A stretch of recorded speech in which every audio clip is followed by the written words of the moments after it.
fiery horse with the speed of light, a cloud of dust, and a hearty hi-yo silver, the Lone Ranger.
His faithful Indian companion Tonto, the daring and resourceful masked rider of the plains, led the fight for law and order in the early western United States.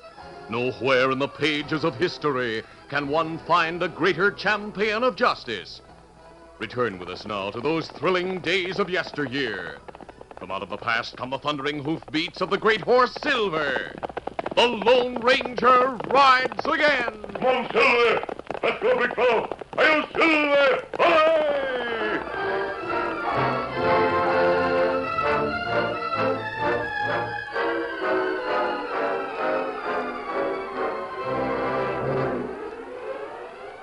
The Lone Ranger and Tonto were camped on the bank of a wide stream. On the opposite side was a high cliff with a ledge that jutted out over the water like a canopy. Tonto, gazing into the sky at the afternoon sun, shifted his eyes suddenly to the top of the cliff as gunshots echoed from above on the opposite shore. Kimosabe, look. There's a man riding to the edge of the cliff. Someone's shooting at him, Tonto. We can't help him. There's no place we can cross the stream here. The only bridge to the other side is many miles back. Tonto, he's at the edge of the cliff. He's going over the side into the water. The horseman, looking over his shoulder in panic, was at the edge of the overhanging ledge. Two more shots rang out behind him, and his horse slumped to the ground. The man's arms flailed wildly, and with a stifled yell, he plunged downward into the water. Tonto, get a rope ready. I'm going in after that man. The Lone Ranger dived into the stream, and with long, powerful strokes, swam to the spot where the man's body was coming to a red-stained surface. The Lone Ranger placed his arm behind the man's head at the same moment that Tonto cast his lariat in a wide arc out over the water. Taking the circle of rope, the masked man placed it over the head and around the waist of the wounded man. We'll get you back to shore quicker this way. Pull, Tonto! Tonto pulled on the rope as the Lone Ranger, swimming strongly with one free arm, kept the man's head above the water with his other arm and guided him almost along the surface to shore. Here, Kimosabe, me help you. He's still alive, Tonto. I can help him with first aid, but he'll need a doctor. The Padre has medical supplies at the mission. Get the horses ready while I bandage him. Then we'll go to the mission. Me do it, Kimosabe.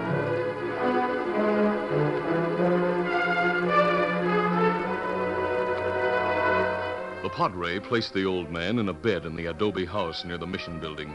He hurried out into the field and sent his worker, Raphael, to town for a doctor. Then he returned and wordlessly assisted the Lone Ranger as the latter applied medication and bandages to the wounded man. Any? Outside the house a short time later, the Padre shook his head sadly as he spoke to the Lone Ranger. This is most tragic thing. He has come to the mission only this morning to tell me good news.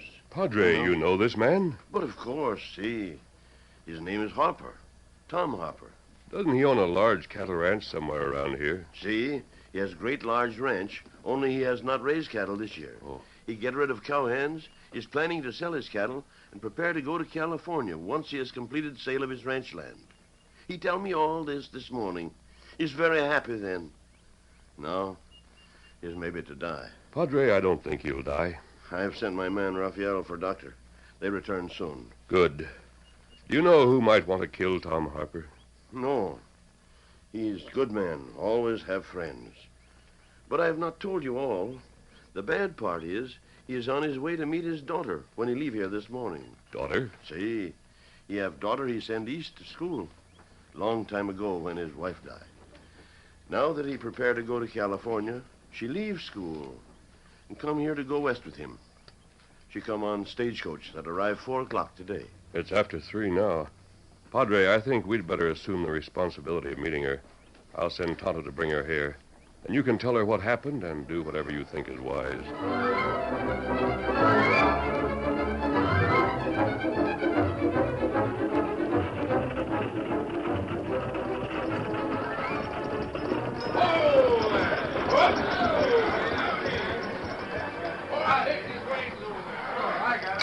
When Susan Harper stepped from the stagecoach at 4 o'clock, there was a look of anticipation in her lovely blue eyes.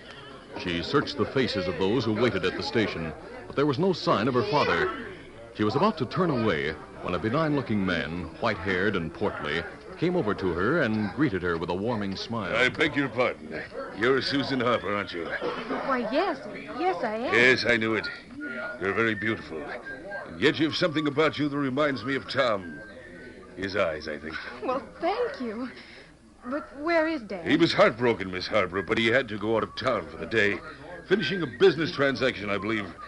He sent me to meet you. Oh. I'm his friend, Ed Fletcher. Well, how do you do, Mr. Fletcher? I don't mean to look disappointed. I know Father is selling the ranch and all Oh, that. he'll return tomorrow, Miss Harper. And meanwhile, I'll take you to my place. To your place, Mr. Fletcher? Yes. Oh, don't look so askance. Your father made the arrangements. Afraid you may not like to spend a night alone at the ranch with the wind and coyotes howling outside. Oh, that's right. I'd forgotten there's no one there now. My housekeeper, Mrs. Ridgely, isn't quite as frightening as the night sounds. She'll look after you, Miss Harper. Don't worry. Oh, all right. Shall we go now? Oh, yes, this way. My horse and buggy is right over here.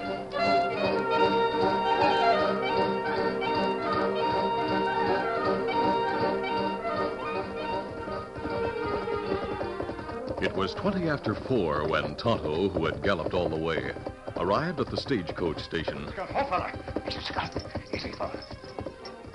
There was no sign of anyone who might be the young Susan Harper he had been told to greet. He asked questions of hangers-on at the station and learned that a young girl of her description had left with a gambler called Deke, who was white-haired and fat. When Tonto learned nothing more, he rode away to the Harper Ranch, where the Lone Ranger was waiting. Get him up, Scout!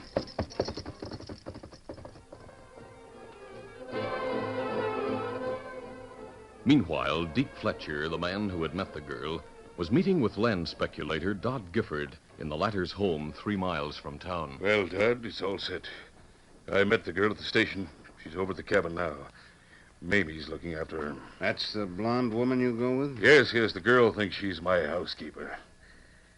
When's the fella from the railroad company coming to buy the property from Harper? No, he's not due for a week yet. I'm not worried about that part.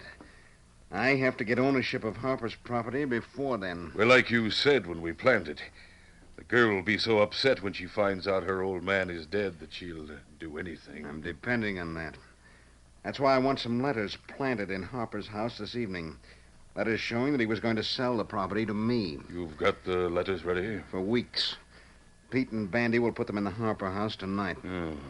Have you heard from the boys since they got rid of Harper? No, and I don't want to until after sunset. And we're going to jump him on the cliff trail and keep him or his body hidden until tonight. That way, everything will be set before the old man's body is found in the morning. Yes, I see. You're not going to spring the letters on the girl right away, are you? No, I'll wait a day or two. I like the part of family friend. Well, you are, aren't you? You and Tom Harper became real friendly this past month. Yes. When I heard the railroad people were going to buy up his property. I know all there is to know now, though, and who can that be? Pardon me. Who's there? What's up, boss? Pete and Bandy. Open up, huh? Pete and Bandy. What? I thought I told you not to come here until after dark. Close the door. Well, we had to come, boss. Something went wrong. What? Don't say you didn't get Harper. We shot him all right. He's dead. Only tried to make a run for it. We shot his horse, too, but he went over the cliff into the water. Where do you have his body? We don't have it. That's why we're here. We went to the bridge and we rode down the opposite where he went over. His body wasn't there. Boss, we walked up and down the banks of the stream for a couple of hours. No sign of him. The body must have got stuck in the rock. It might be found by now, too. You certainly bungled that job, you two. Well, if he's dead, what's it matter? It matters that I haven't planted certain letters and papers in his house, as I must do to make my plan work. Look, the sheriff's out of town. You got him and his posse to go off on a goose chase after the rustlers in the canyon. Yes, that's right, Dad. Sheriff Maxwell certainly fell for He that. and his men won't be back before sundown, that's sure. All right. But our time schedule's off. I can't chance waiting till this evening to plant the papers. Pete, you and Bandy are going to the Harper Ranch now. Sure, boss. I'll tell you what I want done, and make sure you do it right. Meanwhile, Deke, I think you'd better get back to the cabin and entertain your guest. Keep her occupied. I'd be very happy to. Be careful now, boys. I'll see you later.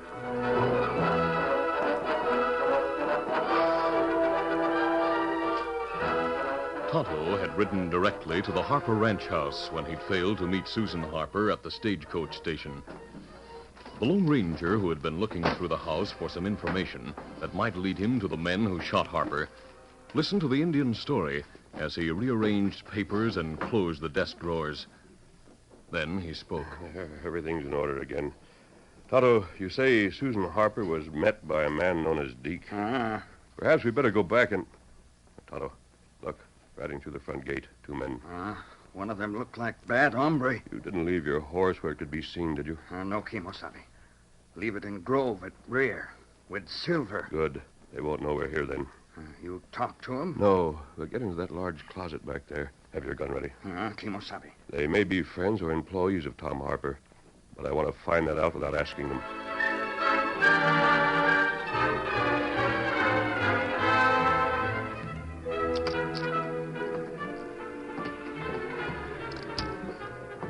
Pete and Bandy entered the house, looked into the adjoining rooms, and then took envelopes from their pockets.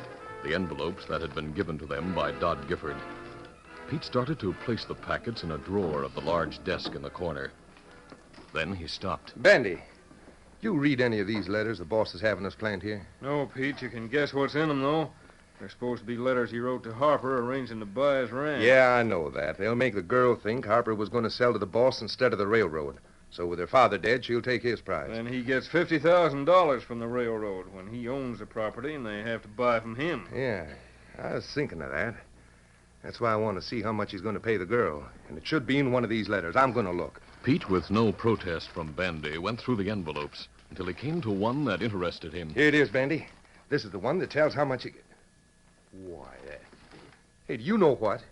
He's only going to pay her $10,000 for the ranch. If she sells it to him. Yeah, if she sells it to him.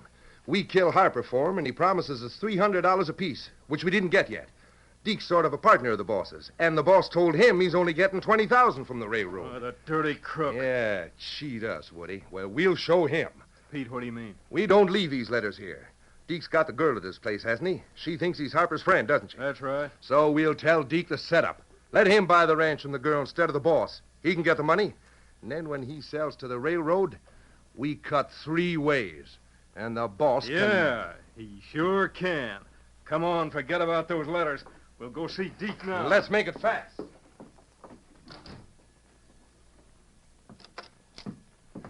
You heard that, Tonto? Those must be the men who shot Tom Harper. We know the reason why, too. Girl with man called Deke. We've got to get her away from them, Tonto. We've got to find out who the man is they call the boss. We're going to follow them.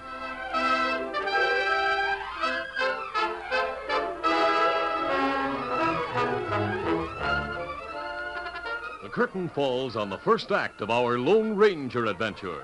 Before the next exciting scenes, please permit us to pause for just a few moments.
to continue.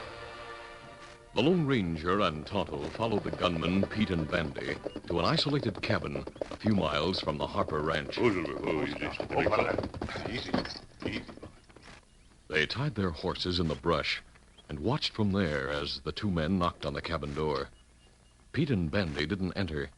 Instead, they were joined by a portly, white-haired man who led them away from the cabin to a small stable in the rear. That white-haired man must be Deke. They want to talk about their planned double cross away from the girl. That's why they've left the cabin. That mean girl alone in house. There may be someone with her. That is, if they're holding her there against her will. We're going to find out. Come along.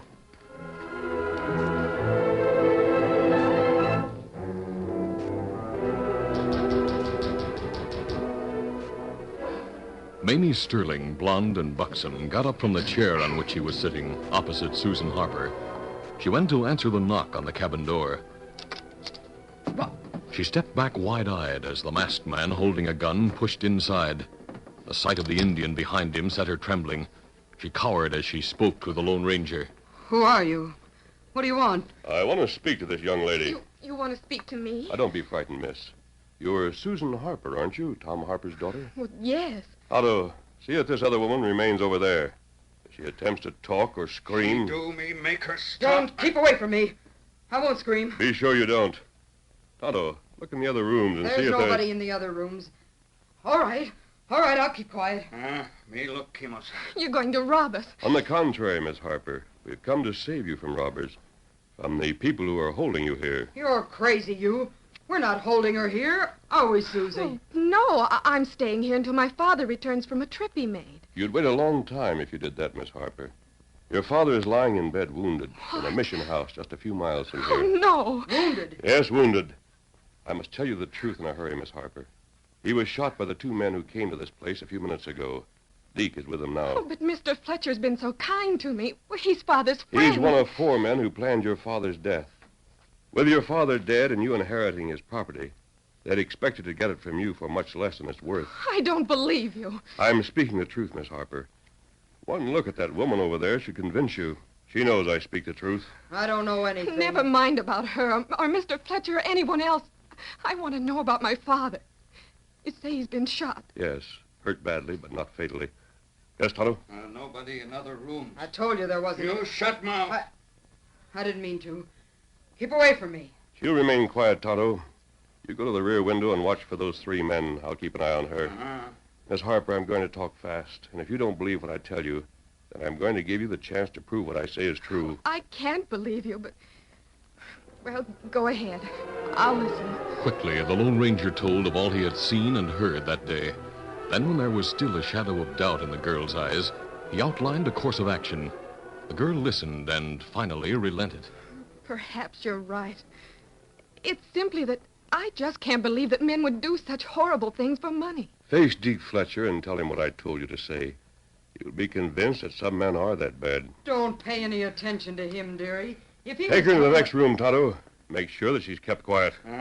Men come from stable now. Lady, you come, please. Get your hands off me, you filthy redskin. I said you'd to go into the next room with him. All right, I'm going. Tonto, I'll be in the room on the other side. When Tonto led Mamie Sterling from the room, the Lone Ranger had to convince Susan Harper once more that she had no reason to fear him. His voice and manner convinced her. She agreed again to follow his instructions, and as he entered the other empty room, he gave her a last warning. Now, tell him everything I told you. Otherwise, we may not find out who this boss is. And the names of the 2 men he's been with are Pete and Bandy. I remember. Close the door. They're coming. Well, girls, I'm sorry Well, Miss Harper, what's the matter with you? Where's Mamie? She's gone. Gone, but... Girlie, why are you looking like that? Mr. Fletcher, you can tell your boss and Pete and Bandy that they're not going to get Dad's ranch. What did you say? You heard me, Mr. Fletcher. And it's plain to see that you know just what I mean. What kind of nonsense are you talking? Mamie tell you that... That doesn't matter, Mr. Fletcher. I'm telling you something. Father isn't dead. Your friends Pete and Bandy didn't kill him as they were supposed to. They didn't kill him? I mean, where is your father? You're talking crazy. I want to prove it. Father's wounded. But he's being cared for in an adobe hut on the mission grounds over near... Wait. You haven't left this place. How do you know all this? Mamie knows it, too. But she's not here. You're a very smart young lady. And very dangerous. I'll have to take care of you. But first, I'd better let the boss know if he doesn't already. You stand right there. Pete, Bandy, come here. Deke Fletcher, visibly unsettled, stood in the doorway as the two crooks who had been waiting in the rear came in summons to his call. What is it, Deke? Did you make up your mind about us taking over? Forget about that. You two fools ruined everything. You didn't kill Tom Harper. He's still alive. What? You're crazy. I'm not. But the boss will be crazy when he finds out. Now listen, you go to him. Tell him Harper's being looked after by the padre at the mission. Let him take it from there. Deke, Harper saw us today. He knows it was us who shot him. Yeah, the sheriff will be back. Well, you'll have to take care of him. You tell the boss. Have him give you the word what to do. But how do you know? I know, that's enough. Now get going. Get going quick. The two men hurried to their horses. Deke Fletcher closed the door and turned to speak to Susan Harper. But he faced a masked man holding a gun. All right, Fletcher.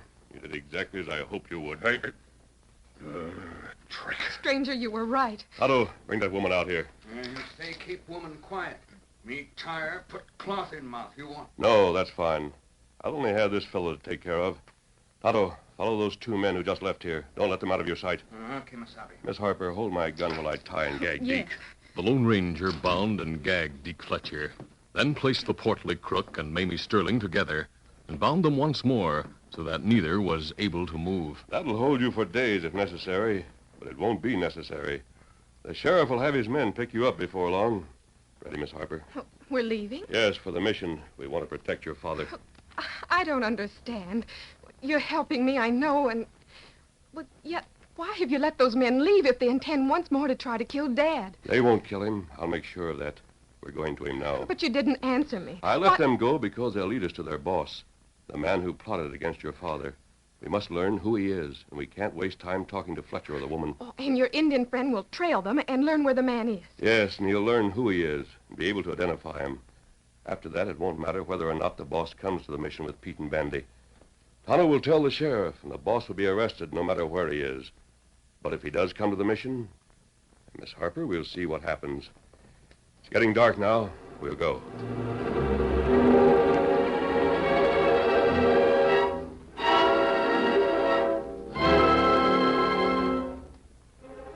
Dodd Gifford, the boss, was shocked almost to the point of panic when Pete and Bandy came to him with the information about Tom Harper. If he lives, I'm ruined. He'll know the answers to everything. Deke says his daughter does already. We'll have to kill her, too. I should kill you for bungling the job. Are we going to take care of him or aren't we? There's no alternative. We must kill him and the girl, too. I'm going with you to see there's no slip-up this time. Let's get out to the mission before the sheriff returns to town.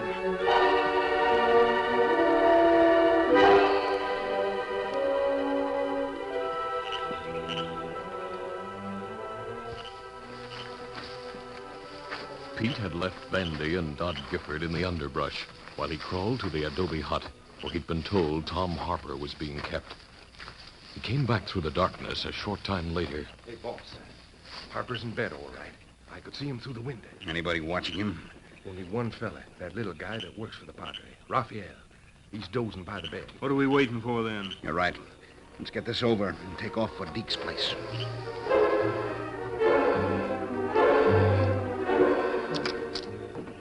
Dodd Gifford remained outside the adobe hut as Pete and Bandy pushed inside. Raphael leaped to his feet. Senores, why you have those guns? To kill our friend there in bed, the tough man who refused to die the first time. Who is that? Oh, you can talk too, huh, Harper? Well, it's us. The guys who put you where you are now. Only now we've come to put you into the next world for good. Stand aside, Raphael. We'll handle you later. I think the law's ready to handle you instead, Pete. Look at my wrist. It's Don't have handcuffs on it, Pete. Sheriff Maxwell. They were watching and listening from that back window. Yes, we've been expecting you. The sheriff was here when I came from Deke Fletcher's. Deke, you were a Deke? Yes, and he told me all about you, Pete. The sheriff knows, too. I've had everything explained to me while we waited for you two, stranger. These papers in Pete's pockets. They're the ones you told me about. Yes, false letters written by the boss. to prove that Harper was going to sell the land to him. Padre, what's the matter? Look behind you, senors. At the door. It is Tonto. Me got boss. Me catch him outside. The boss? Dodd Gifford.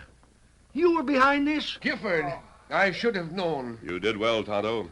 I thought the sheriff might have to go after this man. Oh, Dad, I'm so happy. It's turned out exactly like the stranger said it would. Yes, dear. Sheriff, you don't need any more evidence against these men than you have, I imagine.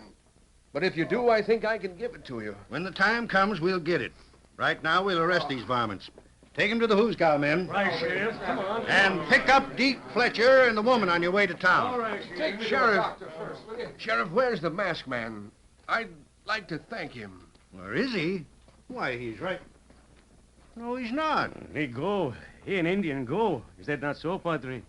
It is his way, Raphael. When he has helped those in trouble, then he disappears into the shadows. You mean he's always helping people? See, wherever there's trouble, there you will find him. Oh, Dad, isn't that thrilling? Oh, but, Padre, who is he? Well, I think the sheriff realizes who he is. Isn't that so, Sheriff? I certainly do. Miss Susan, that was the greatest man in all the West. He's the Lone Ranger.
This is a feature of the Lone Ranger Incorporated, created by George W. Trendle, produced by Trendle Campbell Enterprises, directed by Charles D. Livingston, and edited by Fran Stryker. A part of the Lone Ranger is played by Brace Beamer.